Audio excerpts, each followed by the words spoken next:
I'm standing by the floor-to-ceiling windows of my penthouse, silk blouse brushing against my arms, the city sprawling beneath me like a glittering promise. My phone buzzes on the marble countertop, and I glance at it, a text from Mom. I hesitate, thumb hovering over the screen. The last time she texted me, it was to criticize, to remind me of how impossible my dreams were. I take a slow sip of my coffee, the rich aroma grounding me as I think back to all the years they told me I'd never succeed. They didn't just doubt me. They laughed at me, rolled their eyes at my foolish ambitions. And yet, here I am, in a life they never imagined I could have. The text reads, "We need to talk. Call us." A shiver runs down my spine. Not from fear, but from the irony. The very people who said I would never amount to anything now want a conversation. I imagine their faces, the smug certainty they always wore like a uniform. I look around the room. Sleek, modern furniture, framed degrees, and awards I've earned. The faint scent of fresh flowers from this morning. Everything I've built is mine, quietly, without fanfare. And today, they will see just how quiet my triumph has been. For a moment, I let myself smile, almost mischievous. The power of being underestimated. It's intoxicating. It feels like a lifetime ago, but I can still remember the sting of their words, sharper than any slap. I was 22, fresh out of college, full of ambition but completely untested. I had dreams that didn't fit their mold, dreams that seemed unrealistic to them. "Why can't you just get a normal job, Emily?" my father had asked, arms crossed, jaw tight. "You're talented, yes, but this is reckless." My mother's voice joined in, soft but cutting. "We just want you to be stable, secure. Stop chasing fantasies." I remember the lump in my throat, the way my hand shook as I tried to explain my plan, a small design consultancy, innovative projects, the kind of work that made me feel alive. But their dismissive looks made it clear. They didn't hear me. Not really. I left the room feeling smaller than I had ever felt before, clutching the leather-bound journal my grandmother had given me on my 18th birthday. "For your dreams, my darling," she had said, her eyes full of quiet knowing. "Write them down. Chase them, even when no one believes in you." That journal became my anchor. Every rejection, every sigh of disappointment, I poured into it. Each page a reminder that my worth wasn't tied to their approval. I discovered a fierce determination I didn't know I had, a fire that refused to be snuffed out. I started working evenings at small gigs, building connections, learning the ropes of entrepreneurship. Every no I received from potential clients felt like practice for resilience. And slowly, imperceptibly, I began to carve out a life that belonged solely to me. A life that, one day, would astonish the very people who doubted me. By the time I left that house for good, I wasn't the trembling girl who had begged for understanding. I was someone who knew that independence wasn't just about money. It was about claiming your power, your voice, your destiny. And I promised myself something that day. I would prove them wrong, not out of spite, but to show them, and more importantly myself, that their disbelief could never define me. I started small, taking on freelance projects from the cramped apartment I rented in a part of the city my parents would have considered unsafe.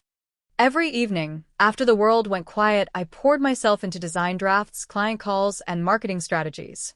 The leather-bound journal from my grandmother stayed beside me, pages marked with goals and deadlines, affirmations that whispered, "You can do this."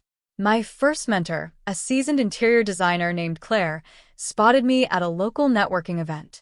She saw something in me, something I hadn't yet fully recognized in myself.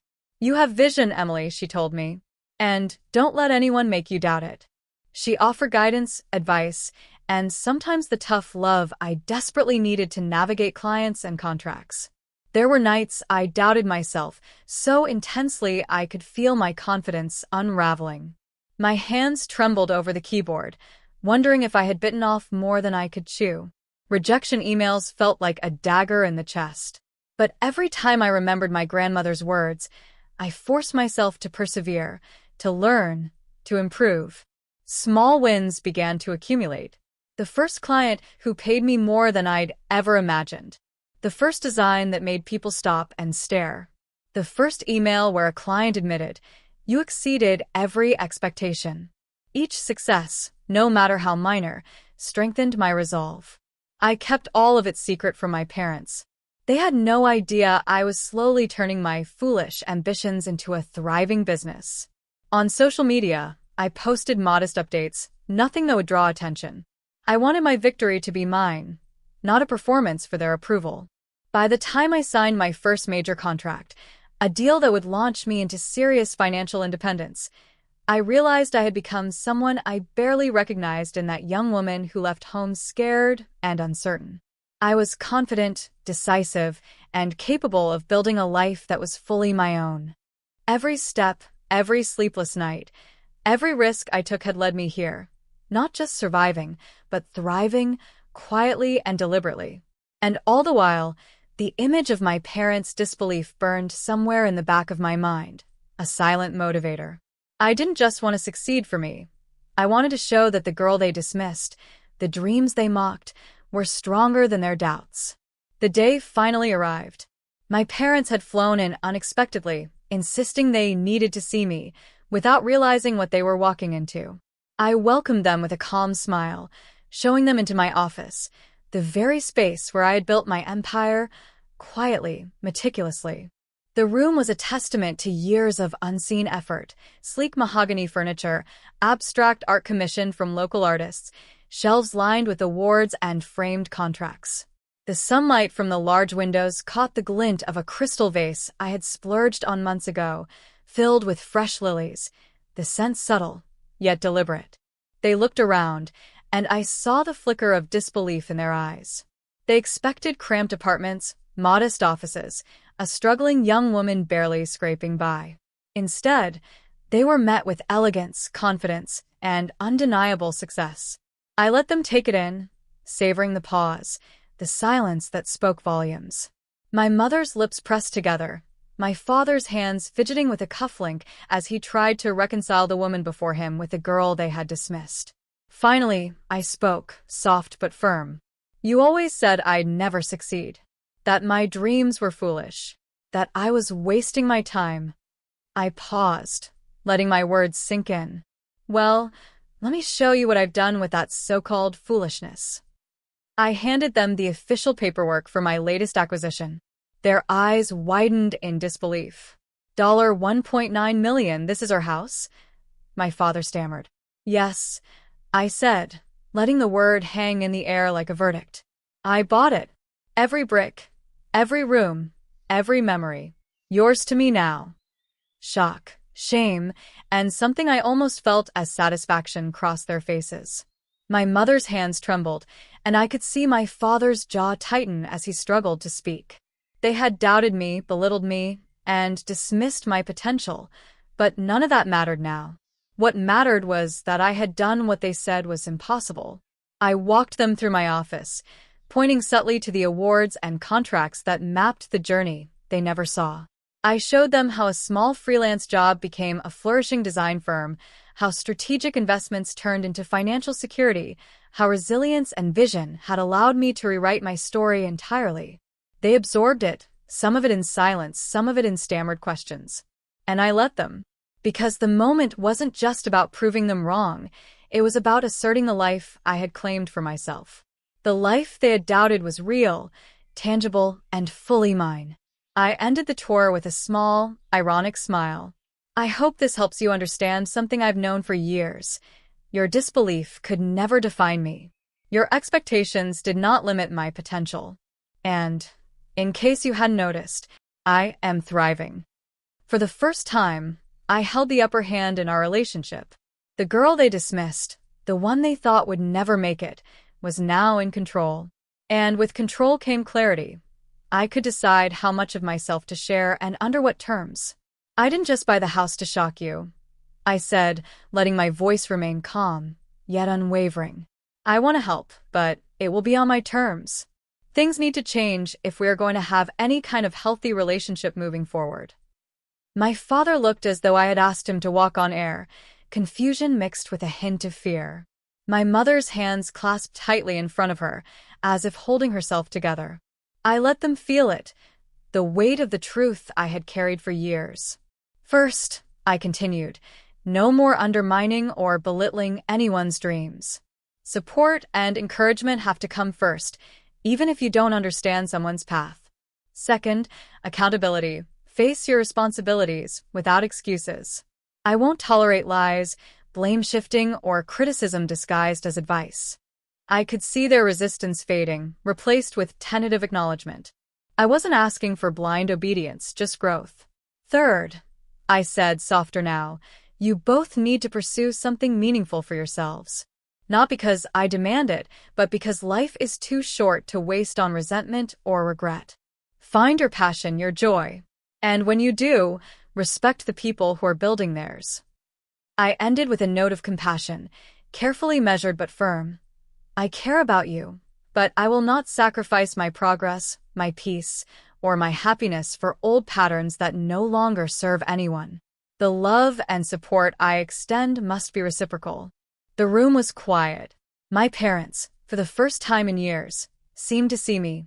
Not the child they thought they knew, not the unrealistic dreamer, but the woman who had carried herself through every doubt, every insult, and every obstacle. The girl who had been underestimated now held the blueprint for a new dynamic, one that demanded respect and integrity. I could feel the shift, not just in power, but in the potential for real connection. They were listening, absorbing, perhaps even understanding.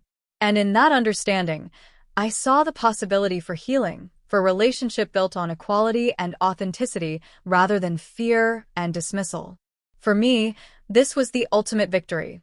Not simply the ownership of a $1.9 million house, not just the proof of success, but the ability to rewrite the rules of family, to set boundaries, and to demand the respect I had always deserved. Weeks passed, and I watched the subtle changes in them unfold. My parents began to soften, not entirely, but enough to let me see growth where there had been stubbornness. My father started volunteering at a community project he had long ignored, finding pride in seeing tangible results. My mother took up painting again, rediscovering the joy she'd abandoned for practicality. I observed these transformations with a mixture of relief and quiet satisfaction. The road to respect and understanding had been long, paved with years of dismissal and doubt, but finally, there was movement. And in their willingness to change, I found a sense of peace that no amount of success alone could bring. I sat in my office one morning, the leather-bound journal my grandmother had given me resting beside my coffee cup. Flipping through the pages, I traced the evolution of a girl who had once been frightened and silenced, now blossomed into a woman who commanded her own story. Every page reminded me of the power in believing in yourself when no one else does. I smiled, thinking of that first text from my mother, the one that triggered this entire confrontation. The irony was not lost on me. Their doubt had fueled my ambition, their criticism had forged my resilience, and their absence of faith had illuminated my own potential. The house, my success, the respect I had earned, it was all a testament to perseverance, patience, and self-belief. But the true victory was not material, it was emotional, spiritual, and personal. I had not only proven them wrong, but had also reclaimed my power, my voice, and my dignity. Looking out the window at the house I now owned in its entirety, I whispered to myself, a soft affirmation of triumph and grace. I am enough. I am capable. I am unstoppable. And with that, I knew no amount of doubt or disbelief from the past could ever overshadow the woman I had become. Narrated by Emily Harper.